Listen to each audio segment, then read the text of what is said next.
Hello hi ಎಲ್ಲರಿಗೂ ನಮಸ್ಕಾರ. ಹೇಗಿದ್ದೀರಾ?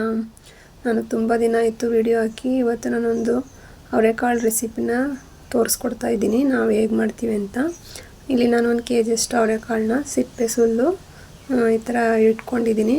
ತುಂಬ ಟೇಸ್ಟಿಯಾಗಿರುತ್ತೆ ಫ್ರೆಂಡ್ಸ್. ಈ ಥರ ಒಂದ್ಸಲ ಟ್ರೈ ಮಾಡಿ ಹೇಗಿತ್ತು ಅಂತ ನನಗೆ ಕಾಮೆಂಟ್ಸಲ್ಲಿ ತಿಳಿಸಿ, ಓಕೆನಾ? ಇದ್ರ ಜೊತೆಗೆ ನಿಮಗೆ ಯಾವ ತರಕಾರಿಗಳಿಷ್ಟ ಮಿಕ್ಸು ಎಲ್ಲ ಥರನೂ ಸಣ್ಣದಾಗಿ ಈ ಥರ ಹಚ್ಚಿಟ್ಕೊಳ್ಳಿ. ಮಕ್ಳಿಗೂ ಕೂಡ ತುಂಬ ಇಷ್ಟ ಆಗುತ್ತೆ, ಅದಕ್ಕೋಸ್ಕರ ಅದನ್ನು ಕೂಡ ತೊಳೆದು ಇಟ್ಕೊಂಡಿದ್ದೀನಿ.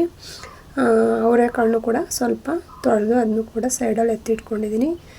ಇವಾಗ ಮಸಾಲೆಗೆ 1 ಬೆಳ್ಳುಳ್ಳಿ ಗೆಡ್ಡೆ ಹಾಕ್ತಾಯಿದ್ದೀನಿ, ಮತ್ತು ಕೊತ್ತಂಬರಿ ಸೊಪ್ಪು ಒಂದು ಅರ್ಧ ಮುಷ್ಟಿಯಷ್ಟು, ಒಂದು ಅರ್ಧ ಈರುಳ್ಳಿ, ಒಂದು 1/2 ಇಂಚಷ್ಟು ಶುಂಠಿ, ಮತ್ತು 2 ಟೇಬಲ್ ಸ್ಪೂನಷ್ಟು ಹಸಿ ತೆಂಗಿನಕಾಯಿ ಇರುತ್ತಲ್ಲ ಅದನ್ನು ಹಾಕಿದ್ದೀನಿ. ಇಲ್ಲಿ ಒಣ ಕೊಬ್ಬರಿ ಎಲ್ಲ, ಹಸಿ ತೆಂಗಿನಕಾಯಿ ಫ್ರೆಶ್ ಆಗಿರಬೇಕು, ತುಂಬ ಚೆನ್ನಾಗಿರುತ್ತೆ ಸಾಂಬಾರು. ಜಾಸ್ತಿ ಕಾಯಿ ಹಾಕೋಬಾರ್ದು, ಸ್ವೀಟ್ ಆಗಿಬಿಡುತ್ತೆ. ಅದಕ್ಕೋಸ್ಕರ ಸ್ವಲ್ಪ ಕಾಯಿನ ಯೂಸ್ ಮಾಡಿ. ಕಾಯಿ ಸ್ವಲ್ಪ ಯೂಸ್ ಮಾಡಿದಷ್ಟು ಸಾಂಬಾರು ಟೇಸ್ಟ್ ಬರುತ್ತೆ. ಒಂದು ಅರ್ಧ ಗ್ಲಾಸಷ್ಟು ಚಿಕ್ಕ ಗ್ಲಾಸಲ್ಲಿ ನೀರು ಹಾಕ್ಕೊಂಡು ಈ ಥರ ರುಬ್ಬಿ ಸೈಡ್ಗೆ ಎತ್ತಿಟ್ಕೊಂಡಿದ್ದೀನಿ ಮಸಾಲೆಗೆ. ಈಗ ಇಲ್ಲಿ ನಾನು ಕೋಕೋನಟ್ ಆಯಿಲ್ ಬಿಸಿ ಮಾಡೋಕ್ಕೆ ಇಟ್ಟಿದೆ. ಅದಾದಮೇಲೆ 2 ಒಣಮೆಣಸಿನ್ಕಾಯಿ, ಒಂದು ಅರ್ಧ ಈರುಳ್ಳಿ ಮತ್ತು ಕರಿಬೇವನ್ನ ಹಾಕಿ ಚೆನ್ನಾಗಿ ಫ್ರೈ ಮಾಡ್ಕೊತಾ ಇದ್ದೀನಿ. ಅದೆಲ್ಲ ಚೆನ್ನಾಗಿ ಫ್ರೈ ಆದಮೇಲೆ ಅವರೆಕಾಳು ಸುಲಿದಿದ್ವಲ್ಲ ಅದನ್ನು ಕೂಡ ಈಗ ಸೇರಿಸ್ಕೊಳ್ಳಿ ನೀಟಾಗಿ. ಇದು ಸ್ವಲ್ಪ ಎಣ್ಣೆಯಲ್ಲಿ ಒಂದು 3 ಮಿನಿಟ್ಸ್ ಬೇಯಿಸ್ಕೋಬೇಕಾಗುತ್ತೆ. ಫ್ರೈ ಮಾಡ್ಕೊಳ್ಳಿ, ಬೇಯಿಸೋದಲ್ಲ, ಫ್ರೈ ಮಾಡ್ಕೋಬೇಕು. ಅದಾದ ನಂತರ ನಾವು ನಮಗೆ ಯಾವ ತರಕಾರಿ ಇಟ್ಕೊಂಡಿದ್ವಲ್ಲ ಹಚ್ಚಿ ಅದನ್ನು ಕೂಡ ಇದರೊಳಗಡೆ ಸೇರಿಸ್ಕೊಳ್ಳಿ. ನಿಮಗೆ ಯಾವ ತರಕಾರಿ ನಿಮಗೆ ಲೈಕ್ ಆಗುತ್ತೆ ಆ ತರಕಾರಿನೇ ಹಾಕ್ಕೊಳ್ಳಿ. ನಾನಿಲ್ಲಿ ಬದನೆಕಾಯಿ, ಆಲೂಗೆಡ್ಡೆ, ಬೀಟ್ರೂಟು, ಕ್ಯಾರೆಟು, ಬೀನ್ಸ್ ಮತ್ತು ಗೆಡ್ಡೆಕೋಸು ಇಷ್ಟು ನಾನಿಲ್ಲಿ ಯೂಸ್ ಮಾಡಿದ್ದೀನಿ. ನಿಮಗೆ ಯಾವುದು ಇಷ್ಟ ಆಗುತ್ತೆ ಅಷ್ಟು ಹಾಕಿ ಎಲ್ಲನೂ ಚೆನ್ನಾಗಿ ಎಣ್ಣೆಯಲ್ಲಿ ನೀಟಾಗಿ ಫ್ರೈ ಮಾಡ್ಕೋಬೇಕು. ನೋಡಿ, ಇಲ್ಲಿ ರುಬ್ಬಿಟ್ಕೊಂಡಿದ್ನಲ್ಲ ಹಸಿ ಮಸಾಲೆ ಅದು ಹಾಕ್ತಾಯಿದ್ದೀನಿ. ಅದನ್ನು ಕೂಡ ಚೆನ್ನಾಗಿ ಮಿಕ್ಸಪ್ ಮಾಡ್ಕೋಬೇಕು. ಒಂದು 3 ಮಿನಿಟ್ಸು ಇದು ಚೆನ್ನಾಗಿ ಎಣ್ಣೆಲೆಲ್ಲ ಫ್ರೈ ಆಗಬೇಕು. ಅಲ್ಲಿ ತನಕ ಸ್ವಲ್ಪ ನೀಟಾಗಿ ಮೀಡಿಯಮ್ ಫ್ಲೇಮಲ್ಲೇ ನೀವು ಇದನ್ನು ಮಿಕ್ಸಪ್ ಮಾಡ್ಕೋಬೇಕಾಗುತ್ತೆ. ನೋಡಿ ಎಷ್ಟು ಚೆನ್ನಾಗಿ ಈ ಥರ ಮಿಕ್ಸ್ ಮಾಡ್ತಾಯಿರಿ.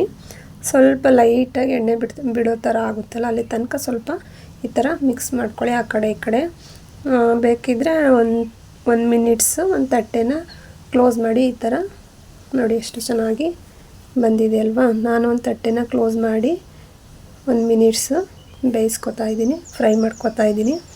ಇದಾದಮೇಲೆ ನಾನು ಟೊಮೆಟೊ ಪ್ಯೂರಿ ಮಾಡ್ಕೊಳ್ಳೋದಕ್ಕೆ ಇಲ್ಲಿ 3 ಟೊಮೊಟೊನ ಈ ಥರ ಹಚ್ಚಿಟ್ಕೊಂಡಿದ್ದೀನಿ. ಈಗ ಇದನ್ನು ಕೂಡ ರುಬ್ಬಿ ತಗೊಂಡು ಬರ್ತೀನಿ. ರುಬ್ಬಿ ಆದಮೇಲೆ ಅದನ್ನು ಕೂಡ ನಾನು ಇಲ್ಲಿ ಸಾಂಬಾರಿಗೆ ಆ್ಯಡ್ ಮಾಡ್ತಾಯಿದ್ದೀನಿ. ಈ ಥರ ಸಪ್ರೇಟಾಗಿ ಟೊಮೊಟೊನ ರುಬ್ಬಿ ಸೇರಿಸೋದ್ರಿಂದ ಚೆನ್ನಾಗಿರುತ್ತೆ. ಎಲ್ಲ ಒಟ್ಟಿಗೆ ಮಿಕ್ಸ್ ಮಾಡಿಬಿಟ್ರೆ ಅಷ್ಟು ಚೆನ್ನಾಗಿರಲ್ಲ. ಅದಕ್ಕೋಸ್ಕರ ಈ ಥರ ಟೊಮೊಟೊ ಪ್ಯೂರಿನ ಸಪ್ರೇಟಾಗಿ ನಿಮ್ಗೆ ಎಷ್ಟು ಬೇಕು ಹುಳಿ ಟೊಮೊಟೊನ, ಜಾಮೂನು ಯಾವುದು ನೋಡಿಕೊಂಡು ಈ ಥರ ಮಿಕ್ಸಪ್ ಮಾಡ್ಕೊಳ್ಳಿ. ಇದಾದಮೇಲೆ ನಾನು ನಮ್ಮ ಮನೆಯಲ್ಲಿ ಯೂಸ್ ಮಾಡುವಂಥ ಸಾಂಬಾರು ಪೌಡರ್ ಯೂಸ್ ಮಾಡ್ತಾಯಿದ್ದೀನಿ. 2 ಟೇಬಲ್ ಸ್ಪೂನ್ ಹಾಕ್ಕೊಂಡಿದ್ದೀನಿ. ಅದನ್ನು ಕೂಡ ಚೆನ್ನಾಗಿ ಮಿಕ್ಸಪ್ ಮಾಡ್ಕೊತಾ ಇದ್ದೀನಿ. ನೀವು ನಿಮ್ಮ ಮನೆಯಲ್ಲಿ ಯಾವುದು ಸಾಂಬಾರು ಪೌಡರ್ ಯೂಸ್ ಮಾಡ್ತೀರೋ ಅದೇ ಯೂಸ್ ಮಾಡಿ. ಆದರೆ ಮಾಡೋ ಮೆಥಡ್ ಮಾತ್ರ ಈ ಥರ ಇರಲಿ ಅಂತ ಅಷ್ಟೇ ನಾನು ಇದನ್ನು ಹಾಕಿರೋದು. ಎಲ್ಲರೂ ಮಾಡ್ತಾರೆ ಕಾಮನ್ನಾಗಿ, ಏನಪ್ಪ ಈ ಥರ ಯಾರು ಸಾಂಬಾರು ಮಾಡಲ್ವ ಅಂತ ದಯವಿಟ್ಟು ಯಾರು ಕಮೆಂಟ್ ಹಾಕಬೇಡಿ. ನಾವು ಈ ಥರ ಮಾಡ್ತೀವಿ ನಮ್ಮ ಮನೇಲಿ, ಅದಕ್ಕೋಸ್ಕರ ಶೇರ್ ಮಾಡಿದ್ದೀನಿ ಅಷ್ಟೇ. ನೀವು ಬೇಕಾದ್ರೆ ಇದಕ್ಕೆ ಮಾಮೂಲಿ ಮಸಾಲೆ ಸಾಂಬಾರು ಪೌಡರ್ ಬರುತ್ತಲ್ಲ ಅದನ್ನು ಕೂಡ ನೀವು ಯೂಸ್ ಮಾಡ್ಕೋಬೋದು. ಇದು ಮಸಾಲೆ sambar powder, just plane sambar powder. ಇದು ತುಂಬ ಚೆನ್ನಾಗಿರುತ್ತೆ ಸಾಂಬಾರು. ನೋಡಿ ಈ ಥರ ಒಂದು ಅರ್ಧ ಲೀಟ್ರಷ್ಟು ಫಸ್ಟು ನೀರು ಹಾಕ್ಕೊಂಡಿದ್ದೀನಿ. ಆಮೇಲೆ ನಿಮಗೆ ಏನಾದರೂ ಗಟ್ಟಿ ಬೇಕು ಅಂದರೆ ಬೇಕಾದ್ರೆ ಗಟ್ಟಿ ಆ ಥರನೇ ಮಾಡ್ಕೋಬೋದು. ಸಾಂಬಾರು ಥರ ಬೇಕು ಅಂದರೆ ಸಾಂಬಾರು ಥರ ಮಾಡ್ಕೊಳ್ಳಿ. ಇದು ಇಡ್ಲಿ, ರೈಸು, ಮುದ್ದೆ ಎಲ್ಲಕ್ಕೂ ಕೂಡ ತುಂಬ ಚೆನ್ನಾಗಿರುತ್ತೆ. ಈಗ ನಾವು ಇಲ್ಲಿ 7 to 8 ಮಿನಿಟ್ಸು ಚೆನ್ನಾಗಿ ಕಾಳೆಲ್ಲ ಬೇಯೋ ತನಕ ಕುದಿಸ್ಕೋಬೇಕಾಗುತ್ತೆ. ನೋಡಿ ಎಷ್ಟು ಚೆನ್ನಾಗಿ ಕುದೀತಾ ಇದೆ ಅಲ್ವಾ. ನೋಡಿ ತುಂಬ ಚೆನ್ನಾಗಿ ಬಂದಿದೆ ಸಾಂಬಾರು. ಈ ಥರ ಒಂದ್ಸಲ ಟ್ರೈ ಮಾಡಿ ಫ್ರೆಂಡ್ಸ್. ಇನ್ನೂ ಯಾರು ನನ್ನ ಚಾನಲ್ನ ಹೊಸದಾಗಿ ನೋಡ್ತಾ ಇದ್ದೀರಾ ದಯವಿಟ್ಟು ಸಬ್ಸ್ಕ್ರೈಬ್ ಮಾಡಿ, ಶೇರ್ ಮಾಡಿ, ನಿಮ್ಮ ಫ್ರೆಂಡ್ಸ್ ಫ್ಯಾಮಿಲಿ ಜೊತೆ ಶೇರ್ ಮಾಡಿ. ಹೀಗೆ ನನ್ನ ವೀಡಿಯೋಸ್ಗಳಿಗೆ ಸಪೋರ್ಟ್ ಮಾಡ್ತಾಯಿರಿ. ನೋಡಿ ಈಗ ಸಾಂಬಾರು ಬೇಯಿತು, ಒಂದು 7 ಮಿನಿಟ್ಸ್ ಆಗಿತ್ತು. ನಾನು ಹಂಗೆ ಓಪನಾಗಿ ಬೇಯಿಸ್ಕೊಂಡಿದ್ದೀನಿ. ಈಗ ರುಚಿಗೆ ನಿಮ್ಗೆ ಎಷ್ಟು ಬೇಕೋ ಅಷ್ಟು ಉಪ್ಪನ್ನ ಆ್ಯಡ್ ಮಾಡ್ಕೊಳ್ಳಿ. ಉಪ್ಪು ಕೂಡ ಚೆನ್ನಾಗಿ ಸೆಟ್ ಆಗಬೇಕು. ಹಸಿ ಅವರೆಕಾಳಲ್ವ, ಬೇಗ ಉಪ್ಪು ಹಿಡಿಯಲ್ಲ ಇದು. ನಾವೊಂದು 3 to 4 ಮಿನಿಟ್ಸು ಇದನ್ನು ಚೆನ್ನಾಗಿ ಕುದಿಸ್ಕೋಬೇಕಾಗುತ್ತೆ.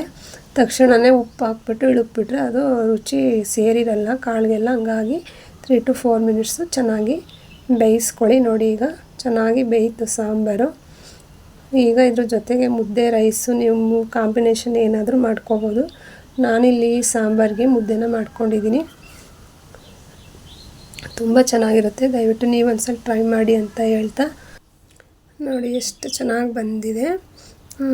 ನೀವು ಒಂದ್ಸಲ ಇದೇ ಥರ ಟ್ರೈ ಮಾಡಿ ಹೇಗಿತ್ತು ಅಂತ ದಯವಿಟ್ಟು ಕಮೆಂಟ್ಸ್ ಮೂಲಕ ತಿಳಿಸಿ. ಯಾವಾಗಲೂ ಹೀಗೆ ಸಪೋರ್ಟ್ ಮಾಡ್ತಾಯಿರಿ. ನೋಡಿ ನಾನು ಮುದ್ದೆ ಜೊತೆ ಮಾಡ್ಕೊಂಡಿದ್ದೀನಿ. ನೀವು ಯಾವುದು ನಿಮಗೆ ಕನ್ವೀನಿಯನ್ಸ್ ಆಗುತ್ತೆ ಅದ್ರ ಜೊತೆ ಮಾಡ್ಕೊಳ್ಳಿ. Thank you for watching. Love you all. Bye bye.